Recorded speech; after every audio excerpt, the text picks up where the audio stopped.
Bonjour et bienvenue dans Génération Parents, la série de l'été Questions de parents. Je suis Solane Boquillon-Le Goisiou, la fondatrice de Soft Kids, l'autrice de Préparer aujourd'hui vos enfants au monde de demain et créatrice de la formation Être parent au XXIe siècle. Chaque jour en août, je vous propose une réponse claire et bienveillante à une vraie question posée par un parent. C'est parti pour l'épisode du jour. Nous avons un parent qui nous dit mon enfant a énormément de crises émotionnelles, ça déborde et je ne sais pas comment faire pour les canaliser. Alors Émilie, est-ce que tu pourrais nous donner une petite technique en plusieurs étapes et puis Sophie, peut-être tu pourras compléter après. Mais comment est-ce que on peut canaliser les émotions qui débordent? C'est marrant parce que j'avais réfléchi à ce qu'on vient d'évoquer, c'est-à-dire le prendre un peu à contre-pied et d'activer justement un pouvoir de calme ou de sérénité.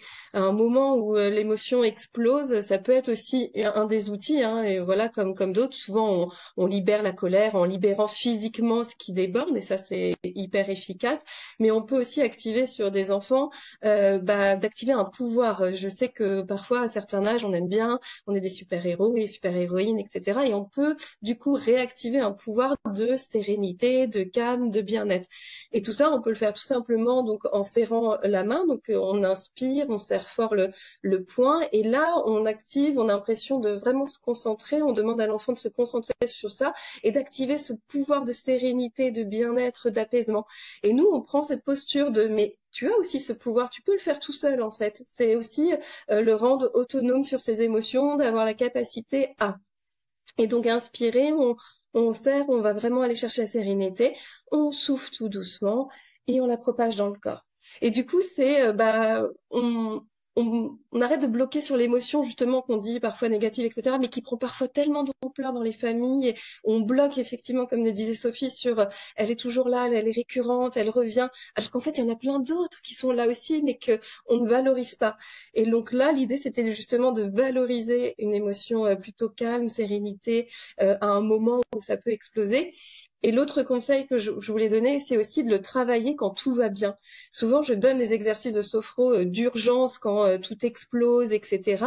Mais je leur dis ce qui est important et ce qui est intéressant et ce qui, voilà, que le cerveau s'habitue à cet exercice, qu'il ne l'associe pas non plus à quand je suis en colère, il y a ça. Et donc, non, c'est vraiment l'ancrer au quotidien. J'ai un outil de respiration, j'ai un outil où tout va bien, et de reparler peut-être de la crise ou de la colère en disant voilà, quelles auraient été les solutions possibles, on aurait pu activer cet exercice, celui-là, mais en tout cas on va le travailler au quotidien pour ancrer toutes ces petites choses qui nous font du bien au moment où ça explose, et quand ça explose on n'a pas forcément justement le cerveau pour penser à tout ça. Donc il faut vraiment que ça devienne un automatisme d'avoir au quotidien des outils de respiration, notamment c'est très efficace pour faire redescendre la cocotte. Ouais. Nous chez Soft Kids, on a dans la boîte à outils la cohérence cardiaque qui permet de revenir avec un petit arbre qui monte. Donc ça, c'est clair que c'est un outil qui est assez puissant. Sophie, tu veux compléter Moi, je vais bien parce que on met totalement en lien avec ce que vous dites. Moi, j'utilise aussi les mantras liés avec la respiration. C'est-à-dire que aussi bien la cohérence cardiaque ou la respiration carrée, mais même une grande inspiration et une respiration profonde, une grande inspiration et que je souffle, et d'en faire 6 par minute. Mais c'est surtout, j'inspire la paix, j'inspire la confiance, et à l'expiration, mentalement, se dire, je rejette la peur. Et en fait, ça marche super bien. Parce qu'il y a une prise de conscience de sa respiration. Et quand je le fais, quand en accompagnement, où je le fais pendant 5 minutes, ça disent, je me sens mieux. Ouais, voilà. Et c'est vraiment l'association du mantra et travailler sur cette opposition. C'est, j'aspire ce dont j'ai besoin de sérénité, de peur, de confiance, de savoir que je suis capable, et j'expire tout ce qui me gêne. Et en particulier, le fait que je me sente nulle, je l'expire. Et ça permet de retrouver qu'on est capable soi-même de se dire, ok, mes émotions, elles se logent un peu partout. Et ça veut dire que mon corps, il participe aussi à ça. Donc, via mon corps, je peux aussi. exprimer. Moi, le nombre de fois que je dis à mes enfants respirer, c'est tous les jours. C'est parce que je trouve ça tellement, enfin pour moi c'est un vrai médicament quoi. Absolument. Je vais changer.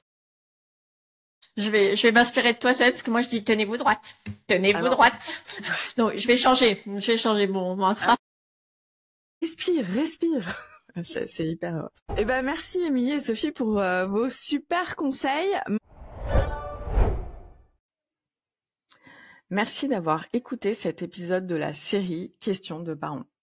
Si ce contenu vous a parlé, vous a fait réfléchir ou vous a rassuré, pensez à vous abonner à Génération Parents pour ne rien manquer des prochains épisodes. Et si vous voulez aller plus loin dans votre posture éducative, je vous invite à découvrir nos ressources et ma formation en ligne Être parent au XXIe siècle. Un parcours simple, concret et bienveillant pour accompagner vos enfants avec sérénité dans ce monde en mouvement. Le lien est juste dans la description de l'épisode. À demain pour une nouvelle question et d'ici là, prenez soin de vous.